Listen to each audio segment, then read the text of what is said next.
Sometimes I think of my life as an awakening up from a bad dream, a nightmare that I did, that was foisted upon me when I was young in terms of bad thinking and bad religious teaching. And I feel like I was lucky to come in contact with the modern movement to develop consciousness and the use of various techniques to make this happen. One of the important things for me was the Esalen Institute in California. I did have some contact with yoga and meditation before I went down there, but I went down in 1968 for a month, and it totally blew my mind. Number one, I associated with people who were on the road to enlightenment and were a lot further along in that direction than I was. I came in contact with some very interesting and powerful techniques for waking my consciousness. I did a lot of yoga down there. I learned to meditate. I did a lot of group work where you were taught, where I was encouraged and taught how to be more honest with myself, to really face my inner being and understand what was really going on inside me that I had been suppressing all my life. I spent a month there, and when I came home, I went around by Vancouver, and I met some friends there that I had known before, and they had some acid. LSD, I was a little leery about it, of course, because I knew it was a very powerful tool, and I knew that sometimes people suffered psychotic breaks as a result of it. But I also knew that many people swore by its power to awaken the inner self. So I went with a group of people to Wreck Beach one evening, and I took a hit of acid, and the result was an incredible experience. I kept turning into different animals, and it wasn't like I thought I looked like these animals. I actually did. I turned into a bear, for example, and I would look down and my arm would suddenly be covered with hair, and I would have a bear's claw, and I was a bear, and I would walk around and growl and just enjoyed so much that feeling. Then I would turn into a sailing ship, and I would feel myself moving through the water, and the keel of the boat plowing through the water, and the wind blowing the sails. I was a big, beautiful sailing ship.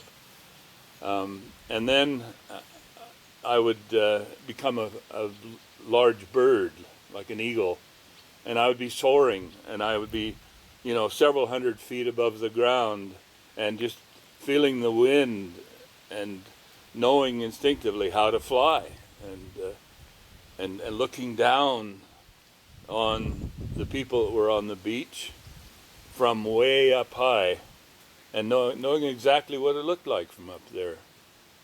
And this kind of thing went on for several hours. I got so I could pick a place to go on the beach, and I knew I would turn into that animal again. This repeated over and over again, all these things. And the ecstasy of that feeling, that being other things, and knowing what it felt like to be other things, other creatures and other things, was a really mind-blowing experience. And I gradually came out of it. I remember almost saying goodbye to each of those places that I had had those experiences, and knowing that I wasn't going to be visiting those again. But I remembered so clearly every moment of that experience. And I guess the thing that it taught me, and it's probably the most important lesson I learned in my whole life about what the human consciousness is, the lesson I learned is that we create in our minds the reality that we know, and that it's possible to change that reality by changing our way of thinking and our way of being. And it's not just imagining that you're something. You turn into something. You become something different if you work at it and if you want to be. And that gave me a lot of hope to overcome a lot of my inhibitions and fears and inadequacies, sense of inadequacy. And I continued doing consciousness raising work for a long time. I did acid a few more times. I never did have quite the powerful experience that I did the very first time. And eventually I stopped doing it because I didn't feel like I was learning that much out of it. And I was getting a lot of the same power, spiritual power, by more traditional methods of meditation and consciousness raising. But I did go back to Esalen about 10 years later, and I went for 6 weeks to a workshop called Consciousness Raising Around the World.